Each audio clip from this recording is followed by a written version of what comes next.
बिस्मिल्लाहिर्रहमानिर्रहीम, अस्सलाम वालेकुम। मैं असदुल्ला खान हूँ और मेरे साथ ईसा नकवी साहब मौजूद हैं। पाकिस्तान की तारीख़ में बिल्कुल अनोखा वाक़या और दुनिया की तारीख़ में शायद ये दूसरा वाक़या है कि एक ट्रेन को अगवा कर लिया गया हो और ट्रेन के मुसाफिरों को यरगमाल बना लिया गया हो। एक वाक़या शायद मेरे ख्याल है नीदरलैंड्स में हुआ था चंद साल पहले या कोई 20-25-30 साल पहले, और अब ये पाकिस्तान में वाक़या हुआ है कि जहाँ पर हवाई जहाज़ तो हाईजैक होते हैं लेकिन ट्रेन हाईजैक हुई है। अब इसके अगरचे इसके बहुत सारे पहलू हैं, इसका सियासी पहलू है, इसमें एहसास महरूमी के पहलू हैं, इसमें बलूचिस्तान के जो बलोच सरदारान हैं उनके पहलू हैं, फिर जो अभी इलेक्शन हुआ था उसका है, फिर जो इंटरनेशनल एक एलिमेंट है, मुदाखलत है अमेरिका की, इंडिया की, रॉ, CIA, बहुत सारे इसके डिफरेंट पहलू हैं। तो मैं ईसा नकवी साहब के साथ गुफ्तगू करते हुए ज़रा इस बलूचिस्तान की सूरत हाल को और इसके कैनवस को थोड़ा सा वसी करके देख लेते हैं कि बुनियादी तौर पर क्या ये ग्रेट गेम भी है, और अगर है और अगर वाकई आलमी ताकतों का इंटरेस्ट है इस सारे मामले में, मगर हमारी कमज़ोरी कहाँ है, वो क्यों कामयाब हो पा रहे हैं, वो क्यों एग्जीक्यूट कर पा रहे हैं अपने उन मज़मूम अज़ाइम को जो वो रखते हैं बलूचिस्तान के हवाले से और पाकिस्तान के ख़िलाफ़, वो उसको कैसे कर पा रहे हैं। तो ज़रा इस सूरत हाल पर बातचीत करते हैं। ईसा नकवी साहब, अगरचे अभी एक डेवलपिंग इशू है बलूचिस्तान वाला ये, और इस पर ज़ाहिर है हर शख्स एक अजीब बेचैनी रखता है अपने अंदर कि ये क्या हो रहा है, ये क्यों हो रहा है, ये नहीं होना चाहिए।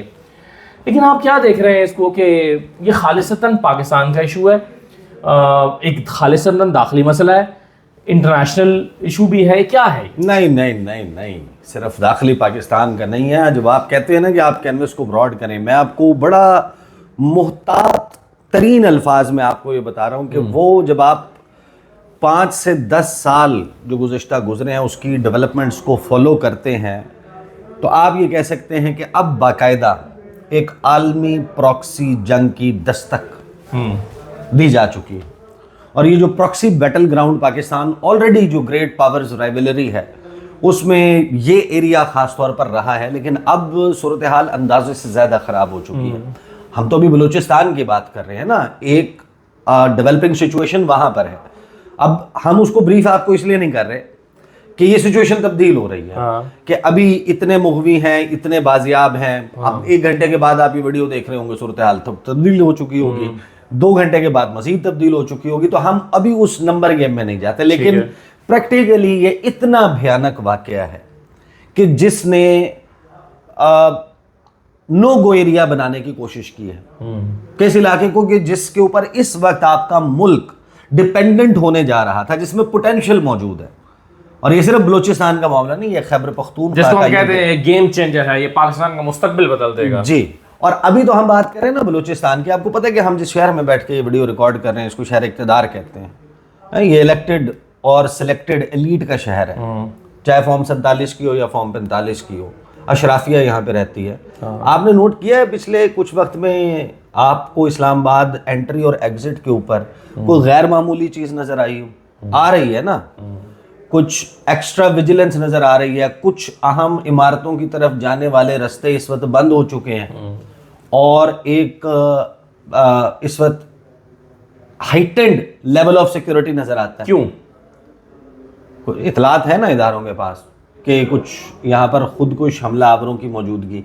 आई don't want to create a hoax. इस वक्त बाकायदा बहुत ज़्यादा हाइटेंड सिक्योरिटी लेवल है जिसके ऊपर ये चीज़ें स्वीप की जा रही हैं। और यहाँ पर अब एक सूरत हाल, पहले मैं आपको बता देता हूँ इस वक्त शहर इक़्तिदार की क्या सूरत हाल है, फिर हम आते हैं कि इस वक्त बलूचिस्तान और ये मामला ये ब्लो अप होके कहाँ तक जा सकता है, और इसमें क्या कौन से इंटरनेशनल फैक्टर्स हैं और मौजूदा हुकूमत का क्या किरदार है। देखिए इस वक्त शहर इक़्तिदार में खबर क्या है, या ये जो पावर कॉरिडोर्स जिनको आप कहते हैं, जो इक़्तिदार की राहदारियाँ हैं, ताकत के ऐवान हैं, जो सिविलियन साइड के ऊपर बात कर रहे हैं, वहाँ पर एक लड़ाई चल रही है कि नए वुज़रा इंडक्ट हुए हैं काबीना में। वो अब 55 रुकनी काबीना बन चुकी है, कुछ 26-27 लोग आए हैं। लड़ाई ये चल रही है कि हम पुरानी गाड़ी नहीं लेंगे, हमने नई गाड़ी लेनी है। या बात जिस वक्त आपके यहाँ ये सिचुएशन अनफोल्ड हो रही है जी, एक लड़ाई ये चल रही है, एक लड़ाई ये चल रही है कि यहीं पर रेड जोन में जब आप पार्लियामेंट के ऊपर प्रकार रख के 300 मीटर का दायरा लगाते हैं, तो उसी में एक एनक्लेव आती है, मिनिस्टर्स एनक्लेव। वहां पर रिहाइश गाहें कम पड़ गई हैं, वुज़रा की रिहाइश गाहें हैं। और लड़ाई ये चल रही है कि भाई हमें यहाँ पर अब वजारत तो मिल गई, अब हमें यहाँ पे छोटा सा कोठी भी दें आप हमें ना, आशियाना चाहिए। और वो कहते हैं कि भाई जो पिंडी इस्लामाबाद के रिहायशी काबीना के लोग हैं उनको तो ना देना, उनका तो घर है यहाँ पर, उनको क्यों चाहिए? लेकिन वो भी बज़िद हैं कि उनको चाहिए। ये आपका लेवल है इस वक्त सियासी जमातों का, कि जिस वक्त ये सारी सिचुएशन, किसको नहीं मालूम कि इस वक्त बलूचिस्तान और खैबर पख्तूनख्वा की क्या सूरत हाल है। बिलावल भुट्टो जरदारी के साथ गवर्नर खैबर पख्तूनख्वा, वज़ीर आला बलूचिस्तान, दोनों से रिलेटेड मामला है। वो सारे के सारे गए हुए थे 9 अरब के तरक्याती फंड्स। क्या पैटर्न इस्टेब्लिश हो रहा है कि 2023 जून के महीने में अचानक देखा कि बिलावल भुट्टो जरदारी बहुत जमहूरी हो गए हैं, मेरी याददाश्त वापस आ गई है माँ, और जमहूरियत और उसकी उन्होंने तकरीरें शुरू की। लगा कि भाई ये तो बजट पास नहीं होने देंगे, उनकी बातों में क्या कुछ आ रहा था। फिर मुलाकात होती है एक वज़ीर आज़म के साथ, वज़ीर आज़म ने तहफ़्फ़ुज़ात दूर कर दिए, 25 अरब का या 20 अरब का जो वो सैलाब वाले फंड्स थे सिंध के और फलाने थे वो जारी हो गए। बिलावल भुट्टो जरदारी आते हैं, आके तकरीर करते हैं कि अंकल इसहाक डार जो हैं उन्होंने आपका जो चार्टर ऑफ डेमोक्रेसी है वो बनाने में मैंने इनको देखा था, बड़ा काम किया था। और जो वर्क एथिक वज़ीर आज़म शहबाज शरीफ का, ऐसा तो वर्क एथिक मैंने आज तक किसी का देखा ही नहीं। तो अब वो फिर पैसों लेने वाली बात हो रही है। देखें इस वक्त जो सूरत हाल है ना खैबर पख्तूनख्वा की, बलूचिस्तान की, ये इंटरनेशनली अब आप देखें, मौलाना फजलुर रहमान ने 16-17 फरवरी को ना एक तकरीर की पार्लियामेंट में, और उन्होंने कहा कि 40 साल से जंग का फोकस एक मखसूस इलाके पर रखा गया और यहाँ पर 2 किस्म की मादनियात निकलती हैं। एक वो मादनियात है जो हमारे आम इंसानों की ज़रूरत से जुड़ी हुई हैं, जिनमें सोना है, तांबा है, मेटल्स हैं, उसके अलावा गैस है, कोयला है और तेल है, ये जो ज़रूरत की चीज़ें इस्तेमाल करते हैं। फिर एक वो धातें निकल रही हैं या वो मादनियात निकल रही हैं जिसमें आलमी कुव्वतों का इंटरेस्ट है, आलमी कुव्वतें फोकस करके यहाँ पर कुछ कर रही हैं।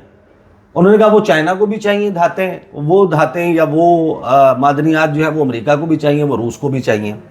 और वो धातें कौन सी हैं? एक ऐसा पत्थर है जो पत्थर जो है वो इस्तेमाल होता है रॉकेट्स के, स्पेस शिप्स के इंजन्स की नोजल्स में, और वो इस्तेमाल होता है जनाब न्यूक्लियर रिएक्टर्स में, वो इस्तेमाल होता है जो जदीद टेक्नोलॉजी आपकी जो बैटरीज हैं मोबाइल फ़ोन्स की, लैपटॉप्स की, इनमें इस्तेमाल होने वाली। जब आप उसको सर्च करते हैं आपको पता चलता है अच्छा वो ग्रेफाइट की बात कर रहे हैं। ग्रेफाइट जो सिंथेटिक फॉर्म में $2000 फी किलो है जी, और आपके यहाँ वो दुनिया भर में कुल मिला के 100 खाने। अच्छा इस बात से हट के जब आप देखते हैं कि डोनाल्ड ट्रंप क्या कर रहे हैं इस वक्त पूरी दुनिया में, डोनाल्ड ट्रंप इस वक्त अगर आपने टेमी ब्रूस की पहली ब्रीफिंग देखी हो बतौर तर्जुमान स्टेट डिपार्टमेंट, जिसमें उन्होंने बड़ी तफसील के साथ DRC की बात की, डेमोक्रेटिक रिपब्लिक ऑफ कॉन्गो, उसके ऊपर उनका फोकस है। फिर आपको पता चलता है अच्छा वहाँ पर ना वो rare earth minerals and metals के लिए अमेरिका एक डील कर रहा है, उनकी मादनियात में वो इंटरेस्टेड है।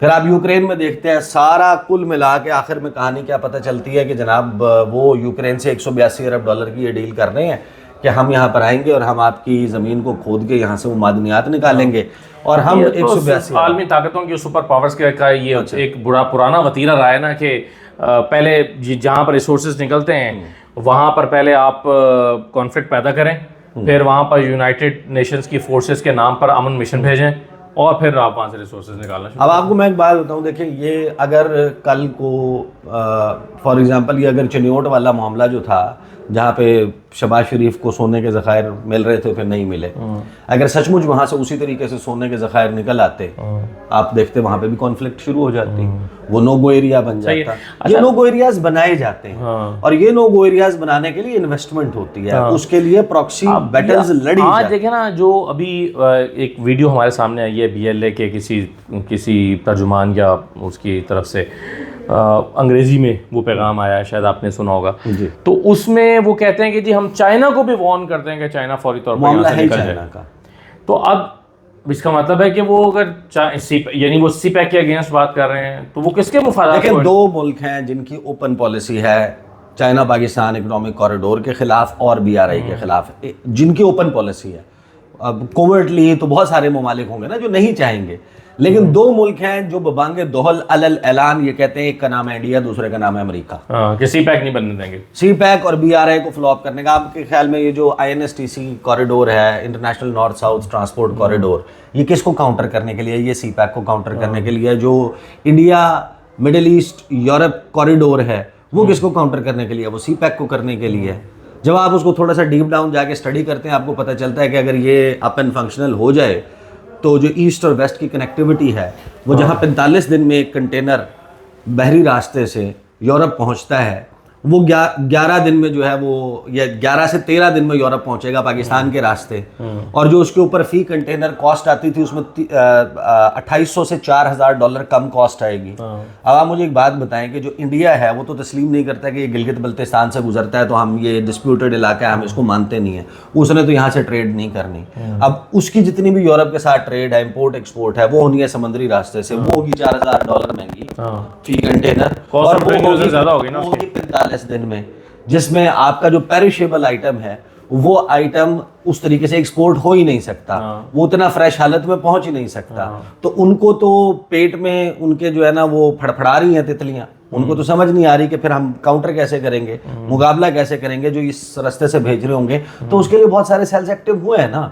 आपकी जो हुकूमत है, हुकूमतें हैं सक्सेसिव, इससे पहले ये शहबाज सरकार या मियाँ साहब के जो बेसिकली एक लॉस्ट लव है मोदी जी के साथ, उन्होंने अपने शादियों पे भी बुलाना होता है, पिंक पगड़ियाँ साड़ियाँ एक्सचेंज करनी होती हैं, आमों के तोहफे देने होते हैं, उसके बाद सज्जन जंदल के साथ भी दोस्ती होती है, ये सब कुछ होता है। लेकिन क्या हमारी सक्सेसिव गवर्नमेंट्स, हमारे इदारे और एजेंसीज ये नहीं बताती रही कि Dasu 1 attack, Dasu 2, Confucius institute Karachi का अटैक, चाइनीज़ कॉन्सुलेट कराची का अटैक, PC गवादर का अटैक, कोयटा सरीना की पार्किंग में बॉम्बिंग समेत मुताद्दिद ऐसे वाक़यात हैं, उसके ताने बाने आप हमें क्या बताते रहे, किसके साथ जोड़ते रहे? वो किसके साथ जोड़ते रहे? वो जोड़ते रहे कि वहाँ पर इंडिया टेरर लॉन्च पैड के तौर पर अफगानिस्तान को इस्तेमाल कर रहा है, और वो जितना state of the art equipment, night vision goggle से लेके जदीद तरीन असलहा और स्नाइपर गन्स के साथ जो सब कुछ ऑपरेट कर रहे हैं, उनको कोई ना कोई तो देखिए रिजेंटमेंट होगी। सही है। नहीं, मेरा सवाल ये है ना कि चलें अब दूसरे मुल्कों के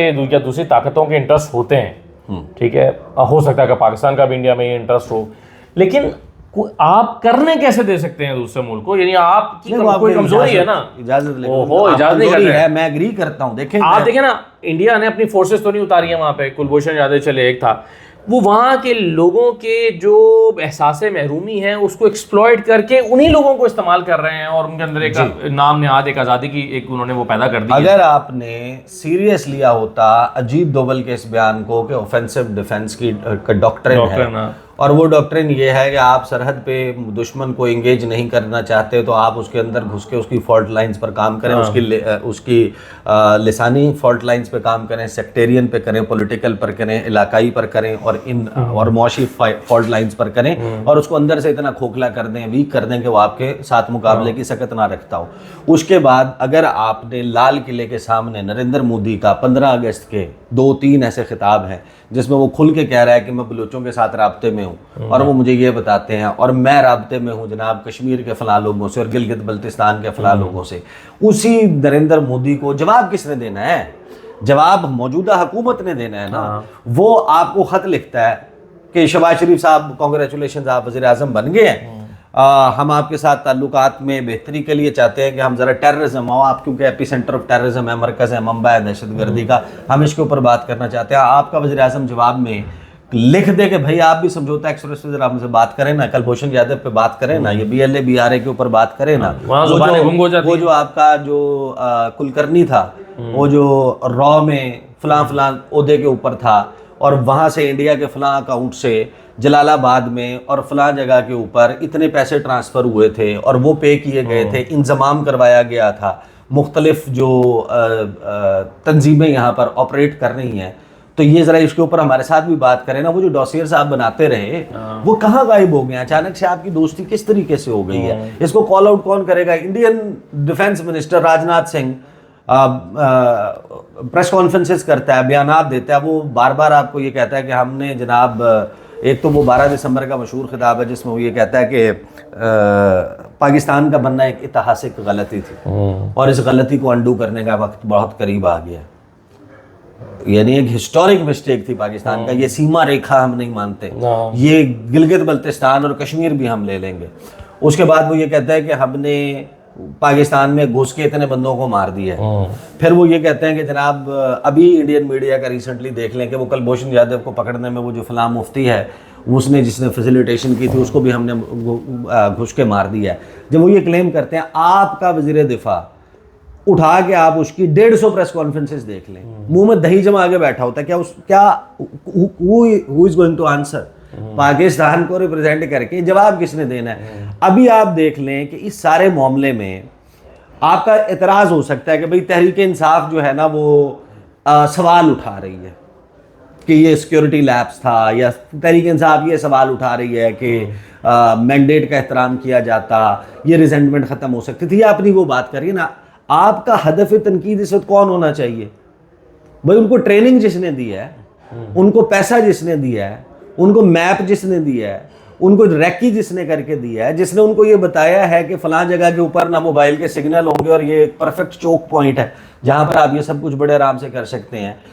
जो कराची में अभी एक अटैक हुआ था जिसमें चाइनीज़ मारे गए थे, उसमें किसने बताया कि कितने बजे फ्लाइट लैंड करेगी, कितने बजे लोगों ने निकलना है, उसकी सारी तो अभी भी किसने बताया कि कितने उसमें सिक्योरिटी एहलकार आ रहे हैं ट्रेन में, कितने लोग आ रहे हैं? तो आपको जो रियल एनिमी, जो रियल टारगेट है, उससे आप डिफोकस हो जाते हैं फौरी तौर पे। नहीं, लेकिन उसमें देखें, ये तो वो वक्त है जब आपने 2014 में देखें, आपको टर्न अराउंड करना चाहिए। लेट्स, ये आप इस वक्त मुल्क के लिए तो भी सोचे ना कि अब जो 2014 में जब साने APS हुआ था, उस वक्त पॉलिटिकल डिविजन्स कम थी, बेशुमार थी। इमरान खान धरना नहीं दे रहे थे उस वक्त पूरा एक पॉइंट ऑफ व्यू नहीं था इलेक्शन चोरी का।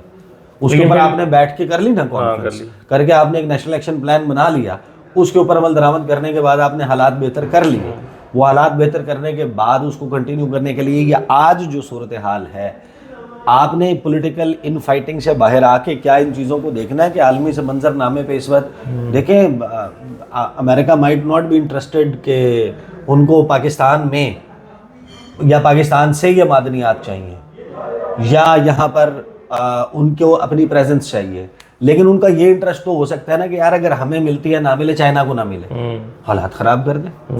तो हालात ख़राब करने के लिए चाहे वो इंडिया का इंटरेस्ट हो चाहे वो अमेरिका का हो, तो ओपनली कहते हैं। सही है। बैकयार्ड ऑफ चाइना, अभी बग्राम एयरबेस के बारे में क्या बयान दिया था नरेंद्र मोदी ने? $7 अरब का वेपन छोड़ के जाने, और उसके बाद उसने कहा कि ये हमें छोड़नी नहीं चाहिए थी, मेरा विड्रॉल का प्लान तो था, लेकिन ये तो एक परफेक्ट जगह है चाइना के हवाले से। तो ये सारा देखें आलमी मंजरनामा है, और ये जो अब प्रॉक्सी जंग है ना, ये प्रॉक्सी जंग, प्रॉक्सी बैटल फील्ड है। नहीं, आप इसका देखें ना, फिर इसका सोल्यूशन पाकिस्तान के पास क्या है? पाकिस्तान क्या करे? पाकिस्तान को ऑब्वियसली ये सोल्यूशन कोई इस तरीका के देखें, अगर तो इसका सोल्यूशन इतना आसान होता ना कि आपने ईसा नकवी से सवाल किया और आपने और हमने बैठ के एक बात पता है कि मल्टी प्रोंग्ड पाकिस्तान फर्स्ट की पॉलिसी मुख्तलिफ जहतों से, वहाँ के जो इस वक्त लोकली इम्पोर्टेंट लोगों को साथ चलने वाले, उनको साथ मिलाने वाले, फिर आपकी सरहद जो है उसकी ceiling of the border properly, और ये सारा, और अफ़गानिस्तान से ये सारी चीज़ें होती रही हैं माजी में। यहाँ पर जाहिर है कि ये कोई फैसिलिटेशन होती है ना। आप मुझे एक बात बताएं, यानी कि वो जो शरीफुल्लाह है उसके बारे में इंटेल जो है, जो शेयरिंग है, वो CIA ने की थी ना पाकिस्तान से ही, डोनाल्ड ट्रंप ने कहा, बाकी उनके जो सिक्योरिटी ऑपरेटर्स है उसने बताया। अब सैटेलाइट से तो शरीफुल्लाह नजर नहीं आना, आपको ऑन ग्राउंड कुछ ना कुछ तो चाहिए ना। चाहिए तो कोई एक नेटवर्क मौजूद होगा। हम तो माजी में बहुत मरतबा बात करते रहे हैं कि जो 2005 का जल्जला था, उस जल्जले के बाद जो INGOs आई थी, INGOs ने जो यहाँ पर उसका जाल बिछा था, उसमें सिर्फ INGOs तो नहीं थी, ह्यूमैनिटेरियन असिस्टेंस के वर्कर्स तो नहीं थे, उसमें और भी बहुत सारे लोग थे। It's an open secret, everybody knows कि क्या कुछ होता रहा है। अब आपने इसको हाउस इन ऑर्डर कैसे करना है? आपको करने के लिए देखें, अगर तो फोकस ये है कि 9 अरब के फंड्स होंगे और फलां होगा। अब आसिफ अली जरदारी साहब, वो जनाब इंकलाबी हो गए, नहरों का फलाना जो है ना वो मसला हो गया। 8 जुलाई 2024 को आपको जो ब्रीफिंग दी गई, जिसमें आपने हवाले सदर से ये खबर जारी की, आपकी तमाम वाइडली रिपोर्टेड ये खबर मौजूद है, जल्द अज जल्द नहरों को मुकम्मल करना चाहिए। तो देखें, अभी इस सारे मामले में सूरत हाल अंदाजे से ज़्यादा ख़राब हो रही है, और ख़ास तौर पे जब दाइश के हवाले से अब obviously you become a target. जब आपका वो होता है कि अमेरिका का सदर ये कहता है कि इन्होंने हमें दिया है, तो अब आपको एक्स्ट्रा विजिलेंस भी चाहिए और आपको अपनी जो फ़ौज के अलावा दीगर कानून नाफिज करने वाले इदारे हैं जिन्होंने चौकी पे खड़ा होना है, जो पुलिस का काम है, उन सबको एम्पावर करना। आपने अपने पॉलिटिकल गेन के लिए एक स्टेटमेंट तो अमेरिका से हासिल कर ली और उसका सियासी फायदा उठा लिया, लेकिन आपने उसके रिपरकशंस जो हैं उसको पूरी तरह से नहीं, अब उसके ऊपर वो तो आने थे ना, वो तो आने थे, लेकिन आपको पता तो है ना कि वो आ सकते हैं। हाँ आ सकते हैं, तो क्या आप जाहिर है कि Daesh is no friend to Pakistan ना उसके साथ आपने उसको प्लीज तो नहीं करना, आपने उसके खिलाफ एक्शन तो लेना है, आपने ये सब कुछ करना है। अब चाहे दाइश हो, BLA हो, BRA हो, दीगर फैक्शंस हैं, उनके खिलाफ एक ऐसी स्ट्रेटजी जिसमें नेशनल कंसेंसस आप क्रिएट कर सकते थे। ख़ासतौर पे मीडिया वाले मामले पे मेरा ख्याल है कि शायद इसको आप अपने रियासत के और रियासती इदारों के और हुकूमत के फेवर में भी टर्न अराउंड कर सकते थे अगर आप इसमें एक्चुअल पिक्चर दिखाते। दहशतगर्द है ना, जालिम है, उन्होंने किस तरीके से लोगों को, ये कहानी चल रही है आपको भाई वो ख़वातीन को छोड़ दिया, बच्चों को छोड़ दिया, कौन से ख़वातीन और बच्चों को छोड़ दिया? वो जो उनके पास मौजूद हैं वो हैं, उनमें ख़वातीन हैं, उनमें बच्चे हैं, इंसानी ढाल ह्यूमन शील्ड के तौर पर इस्तेमाल कर रहे हैं, वो टोलियों में बांट दिया है, वो खुद कुछ दरमियान में बैठाए हुए हैं। They are no friends to humanity. ये कोई उज़र नहीं है कि हमारी फला जो है वो उस महरूमी, ये तो क्रिएट किया गया है ना ये सारा कुछ, इसमें इंटरनेशनल गेम्स बहुत ज़्यादा है। I think focus needs to be shifted and shifted now. चलिए, बहुत शुक्रिया। अब इस पर चीज़ें आगे करते रहेंगे, देखेंगे इसके और क्या डेवलपमेंट्स हो रही हैं और उसके क्या एंगल सामने आ रहे हैं। बहुत शुक्रिया ईसा साहब। अल्लाह हाफ़िज़।